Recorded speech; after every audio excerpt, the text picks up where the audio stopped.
자, 에코프로머티 주주 가족 여러분들 딱딱도사 김대표 돌아왔고요. 지금 시간 오전 10시 41분. 자, 제가 간단하게 오전장 브리핑 진행할 건데 3.5% 올라가고 있죠. 제가 예상한 대로 어제 음봉, 그죠? 장대 음봉 하나 나왔고 그 다음에 뭐였어요? 윗골이 달려있는 음봉 하나 또 나왔을 때 요 패턴이랑 똑같다 했어요. 근데 중요한 건 뭐예요? 요 패턴에서는 바로 그 다음날 음봉 나왔죠.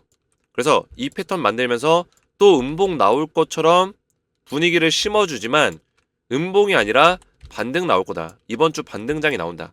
바닥을 다지면서 올라갈 것이다 라고 말씀드렸죠. 물론 이 반등 자체가 제가 누누이 말씀드리면 어떤 추세적인 어떤 변화를 이끌 만한 그런 반등이 나오긴 어렵다고 냉정하게 말씀드렸어요. 하지만 추세적 반등이 안 나올지라도 요 정도까지만 반등이 나오더라도 변동성 있는 어떤 반동만 나오더라도 우리가 지금 자리보다는 더 높은 자리에서 매도할 수 있는, 그죠? 최대한 우리의 원금을 복구할 수 있는 방법들이 있기 때문에 제가 이거를 알려드리고 있는 거예요. 이해가 되죠? 그래서 이번 주부터 주가가 올라갈 수 있는 이유는 제가 충분히 말씀을 드렸지만 오늘 간단하게 또 설명을 드릴 거고, 지금 중요한 거는 내일이에요. 내일 2월 1일 새벽 뭐가 있죠? FOMC 회의 이틀자가 있어요. 이틀자. 그죠? 발표가 이제 두 번째 날인데 이날 어떤 게 발표되냐면 FOMC에서 기준금리 관련된 통화정책 발표가 있습니다. 자, 여기서 중요한 점은 1월달 통화정책에 대해서 어차피 동결이 될 거예요. 이거는 크게 중요하지 않아요. 어차피 동결은 예상하고 있습니다.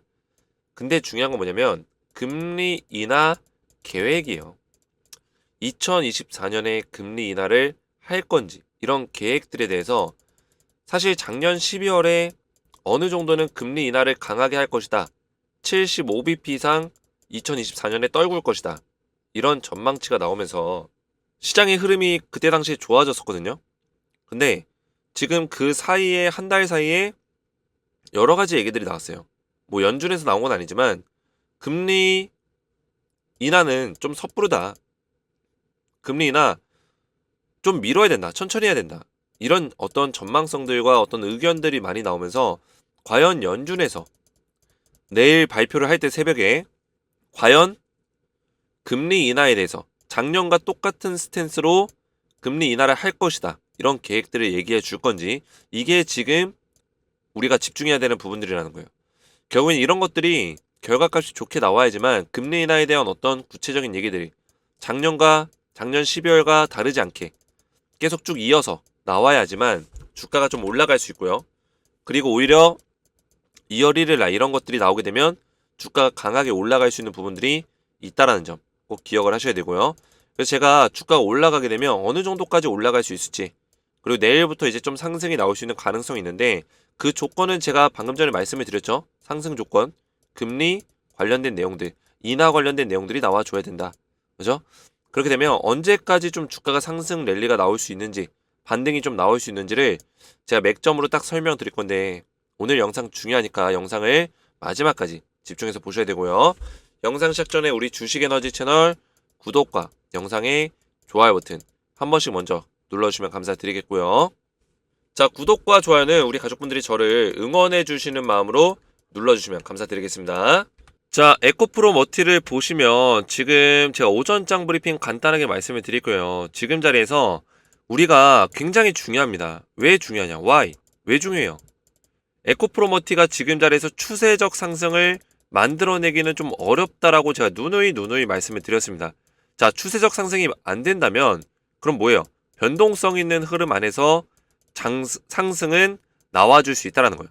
변동성 상승에서 우리가 충분히 원금을 복구할 수 있는 자리까지 반등할 수 있는 가능성은 있다. 이런 것들을 우리는 준비하고 봐야 된다는 거죠. 이해가 되셨죠? 자, 추세적 상승이 어려운 이유는 뭘까요? 어려운 이유. 2차 전지 섹터 자체가 상반기 때 추세적 상승을 만들 만한 어떤 이슈들이 크게 없어요. 오히려 추세적 상승의 어떤 걸림돌이 될 수 있을 만한 내용들은 많이 있다라는 거예요. 이해가 되셨죠? 미국 같은 경우 지금 전기차 실적 자체가 상반기 때 계속 안 좋은 실적이 나올 거고요. 그죠? 전망치가 그래요. 그러면 지금 벌써 테슬라가 어닝 쇼크가 나왔잖아요. 테슬라 어닝 쇼크 발표 전에 2차 전지가 폭락이 나왔단 말이죠. 근데 상반기에 실적 발표가 한 번 더 있어요. 분기 발표가. 1분기에 대한 발표가 있을 거란 얘기예요. 그러면 그 실적도 안 좋게 나올 거예요. 왜냐? 지금 테슬라 딱 보더라도 베를린 공장 중단했죠. 그죠? 셧다운이 있었단 말이에요. 예멘에서 홍해 물길을 막아버리면서 셧다운 나오고. 상반기 때 실적이 안 좋을 게 뻔해요. 근데 우리가 추세적 상승이 나올 수 있을 거란 어떤 보장이 있을까요? 안 된단 말이에요. 걸림돌들이 있다고요. 지금 계속 뭐 실적 안 좋다. 계속 1분기 실적 또 나오면은 또 실적 안 좋다고 주가 또 떨어질 거고. 그죠? 거기다가 미국에서 11월 달에 이제 대선이 있는데 트럼프 대통령이 전 대통령이 다시 대선에 출마하면서 지금 바이든이랑 트럼프랑 맞짱을 뜰 건데 트럼프가 당선될 확률이 높다. 그랬을 때 트럼프가 IRA 정책을 건드릴 수 있는 가능성이 있다. 왜냐면 트럼프는 IRA 정책에 대해서 못마땅했기 때문에 이거 가지고 자꾸 태클을 걸었단 말이에요. 이 정책이 좀 잘못됐다고. 그죠? 그럼 이 IRA 정책 건들게 되면 당연히 2차전지 기업들이 피해를 보겠죠. 이런 것들이 좀 문제점으로 지금 다가오고 있다라고 보시면 돼요. 이런 리스크들이 있기 때문에 상반기에는 좀 어렵고 하반기 좀 돼서 2차전지가 하반기가 좀 돼서 좀 올라올 수 있지 않을까 이렇게 좀 보고 있습니다. 그 전에 무조건 떨어진다는 게 아니라 변동성 있는 흐름은 만들어낼 수 있어요. 이런 식의 흐름은. 그러면 우리는 요 안에서, 그죠? 요런 파동 안에서 매도에 대한 어떤 생각까지도 결정을 해야 된다는 거예요. 이해가 되셨죠? 그리고 지금 굉장히 중요한 순간입니다. 긴박한 순간이에요. 지금 고점에서부터 저점까지 딱 연결해서 간단하게 보시면은 대략적으로 얼마까지 올라갈 수 있을지가 눈에 보여요. 대략적으로 18만 1,600원 정도 자리까지는 업사이드가 일단 열려있다 보시면 되고 그 다음 자리가 20만 5천원 정도 자리 2차로 업사이드가 열려있다 보시면 돼요. 자, 일반적으로 피보나치 조정 때 기술적 지표로 제가 이렇게 분석을 해서 좀 말씀을 드리는 건데 피보나치 수열을 이용하면 지금 얘가 저점을 바닥을 다졌을 때 되돌림 파동이 얼마나 나올 수 있는지를 알 수가 있습니다. 그죠? 근데 되돌림 파동이 지금 18만 1,600원 0.382 그리고 20만 5천원 0.618 이 두 자리가 중요하거든요. 항상 피보나치 수열은 다른 자리보다는 0.382와 0.618이 가장 중요해요. 강력한 저항과 강력한 지지를 의미하는 자리입니다. 그래서 반등은 충분히 나오게 되면 0.382까지는 충분히 올라갈 거예요. 근데 여기서 저항을 맞고 떨어지냐 아니면 여기 뚫어주고 0.618까지 갔다가 떨어지냐 이 차이거든요. 그럼 우리가 원하는 건 이거죠. 0.618. 그래서 일단은 우리가 이 내용들을 인지를 하고 18만 1,600원 정도 왔을 때 요 정도 가격이 왔을 때 아 여기서 고점 신호 받으면서 밀릴 수 있겠구나. 그러면 이때 수급을 보고 또 캔들의 모양을 봐야겠구나. 이런 것들을 인지하고 있으라는 거예요. 제가 이런 것들 알려드릴 겁니다. 또 그죠? 수급과 캔들의 모양을 판단해서 홀딩해서 여기까지 끌고 갈지 아니면 매도를 할지 결정을 해야 된다는 거예요. 그리고 나서 20만 5천원짜리까지 올라가게 되면 이 자리에서는 사실 밀릴 수 있는 가능성이 커요. 그래서 이 자리에서도 판단을 하겠지만 매도할 수 있는 가능성이 높다. 이해가 되셨죠? 그러면 대략적으로 우리 가족분들이 조금 못 팔게 되면 18만 1,600원 조금 잘 팔면 20만 5천원 요 정도 가격이 될 텐데 대표님 저는 20만원 위에 물려있어요. 어떻게 해야 되나요? 자 이런 분들은 제가 말씀드렸죠? 지금 자리에서 매수하면 돼요. 매수 권장 자리다. 왜냐? 바닥을 다지는 흐름이 나와주고 있잖아요. 그죠? 그래서 추가적인 매수는 하려면은 지금 자리에서 해야 되고 나는 좀 더 안전한 자리에서 하고 싶다 하면은 내일 상승이 나왔을 때 매수하더라도 20만원 위에 물려 계신 분들은 평균 단가가 내려오겠죠? 그러면 한 18만 또는 20만 요 정도 사이까지 올라가게 되면은 대부분 본전 최소 본전은 찾을 수 있을 거예요. 그래서 이런 자리에 물려 계신 분들은 매수 평균 단가를 좀 낮출 필요가 있다는 거예요. 지금 자리에서 매수하거나 또는 5일선 자리 뚫어주는 내일 상승이 나왔을 때 그때 확실한 자리에 들어가거나 둘 중에 하나라는 거예요.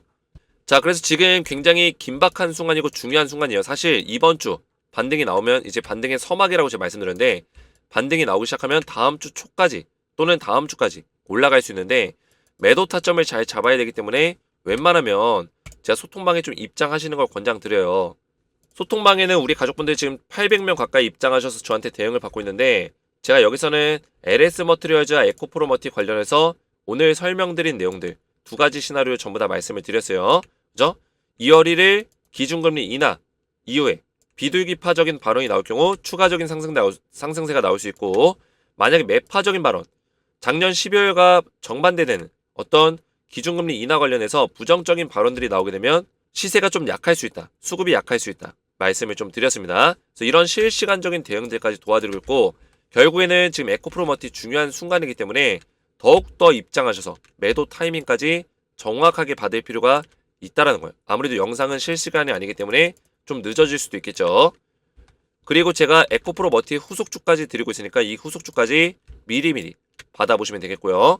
후속주는 이미 우리 주식에너지에 증명을 했어요. LS 머트리얼즈 검색하시면은 제가 이 종목을 12월 12일 보이시죠? 12월 12일 날 LS 머트리얼즈를 추천을 드렸어요. 정확하게.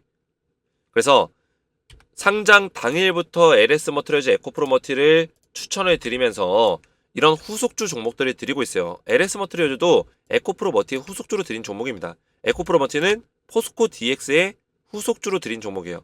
그래서 이런 종목들을 꾸준하게 드리고 있으니까 들어오셔서 소통방에서 이런 종목들을 미리미리 받아보시기 바라겠고요. 소통방 입장 원하시는 분들은 주식에너지 채널 구독과 영상에 좋아요 버튼 눌러주시고 제 번호 보이시죠? 010-7281-4679번으로 간단하게 소통이라고 두 글자를 문자로 남겨주시고요. 문자와 더불어서 영상의 댓글로 우리 가족분들의 핸드폰 번호 마지막 끝 4자리 숫자를 댓글로 남겨주시면 한 분 한 분 전부 다 무료로 입장을 도와드리겠습니다. 입장하셔서 에코프로머티 지금 중요한 순간에서 우리가 매도 타이밍까지 대응을 실시간으로 받으시고 에코프로머티 후속주까지 미리미리 받아보시면 되겠습니다. 오늘 제 영상이 도움이 되셨다면 저희 채널 구독과 영상의 좋아요 버튼 한 번씩 눌러주시면 감사드리겠고 저는 오후장 브리핑에서 다시 찾아뵙도록 하겠습니다. 감사합니다.